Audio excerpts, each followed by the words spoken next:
আমার এই ড্রোন শটের ভিডিওটায় সবাই অনেক ভালোবাসা দিয়েছো। আচ্ছা, এক একটা শ্যুট করতে কতটা স্ট্রাগল করতে হয় তোমরা কি জানো?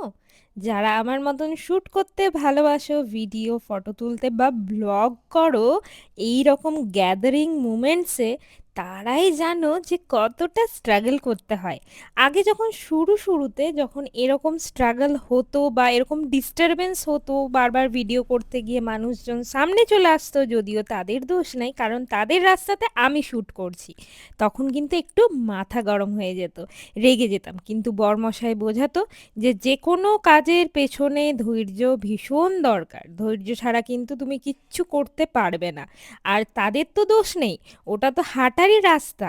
তো তুমি তাদের মাঝখানে দাঁড়িয়ে ভিডিও শ্যুট করছো, সো তোমাকেই অ্যাডজাস্টমেন্টটা করতে হবে। আমাদের লাইফটাও কিন্তু তাই, অ্যাডজাস্টমেন্ট করো, তাহলেই তুমি নিজে হ্যাপি রাখতে পারবে নিজেকে।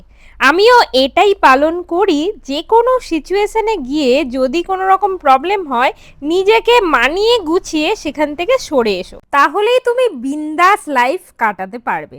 যে কোনো সিচুয়েশনে যে কোনো প্রবলেমকে যদি তুমি ধরে বসে থাকো, তাহলে কিন্তু তুমি লাইফে এগিয়ে যেতে পারবে না। লাইফে এগিয়ে যেতে গেলে সব কিছুকে উপেক্ষা করে পেছনে ঠেলা মেরে নিজেকে এগিয়ে নিয়ে যেতে হবে। আজ্ঞে হ্যাঁ, এটাই নিয়ম, এইভাবেই আমরা জীবন কাটাই, তাই না? আমার সাথে মতামতের মিল কাদের কাদের আছে অবশ্যই কমেন্টে জানাবেন।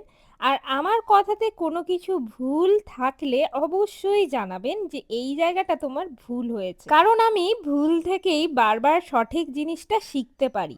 আমি শিখতে ভালোবাসি, শিখে এগিয়ে যেতে ভালোবাসি, তাতে তো কোনো লজ্জা নেই, তাই না? তাই শিখবো, নিজেকে ইমপ্রুভ করব আর এগিয়ে যাব। থেমে কিন্তু থাকবো না, থেমে থাকার মানুষ কিন্তু আমি নই।